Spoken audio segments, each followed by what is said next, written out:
essential things you need to know if you are thinking about having a non medicated vaginal birth in Singapore.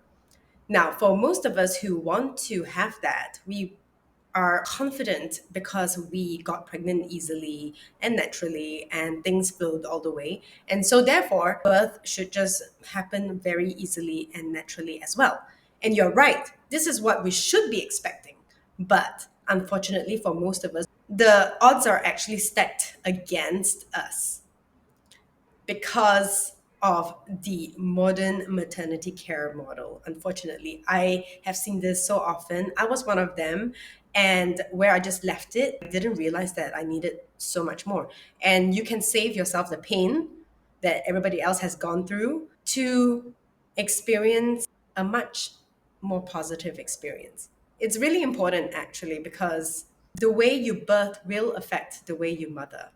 What are the odds that are stacked against this? First of all, our environment. So, Singapore has a very high intervention rate. What this means is that a lot of doctors are very active in their management. I'm not saying all, but most of them are. So, you got to know how to choose your doctor. I'm sure they have very good intentions, but a common intervention in Singapore is artificially starting labor, say at 38 weeks, with no medical indication. So they might say something like, oh, your baby is so big, or, you're so old, or your hips are too small. It's just better to get the baby out by 38 weeks because stillbirths increase every week after that.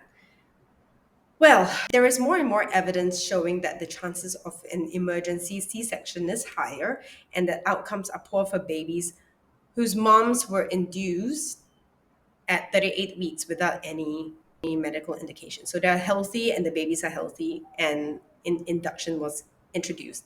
So despite this, it is still happening and causing a lot of trauma to moms, in fact.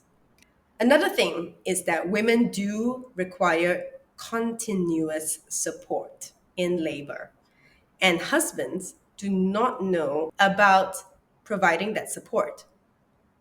In fact, even most women wouldn't know how to provide that support because we have lost the culture of birth being a very homely thing. And, in the past, a woman in labor would have 10 women that she loves around her, providing her with that wise woman support, telling her what to do if she needs it, offering like comforts of like nurturing.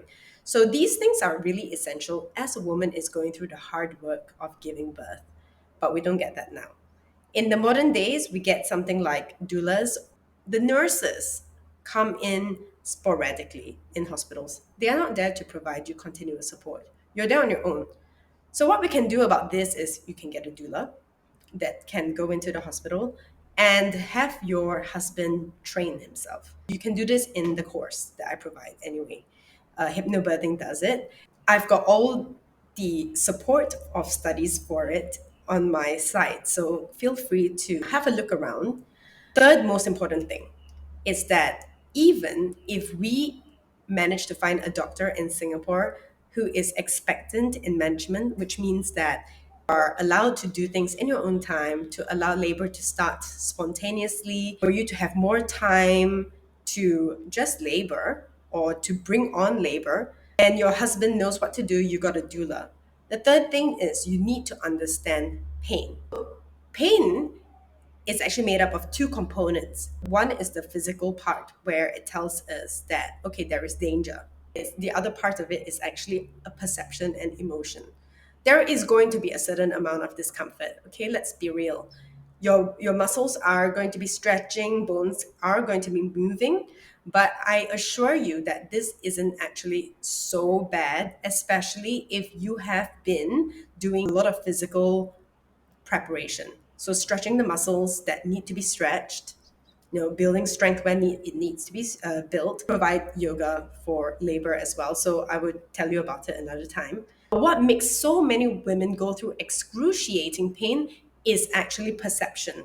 If we have a belief that the pains in labor are dangerous, a sign that danger is coming, or it's going to get worse, it's going to go on forever, I don't know how I'm going to do this, oh, this is going to screw my body up, my husband's not going to want me. There are all sorts of pain, and it comes from all these fears, these beliefs. This is why I highly recommend hypnobirthing or doing any subconscious led therapy with me, because we reprogram you so that when labor happens, you are less fearful. No matter what happens, what the outcome is, you're more likely to give your body what it needs to bring your baby down and out into the world. A lot of us think that it's about tolerance, how strong you are to tolerate. It is actually how strong you are to let go and surrender. It's a very feminine type of strength. So the more you go in and tolerate it, the more painful it's going to be. So there are tips and tricks that, women who know birth can help you with. Okay, so take care, and yeah, don't be a stranger.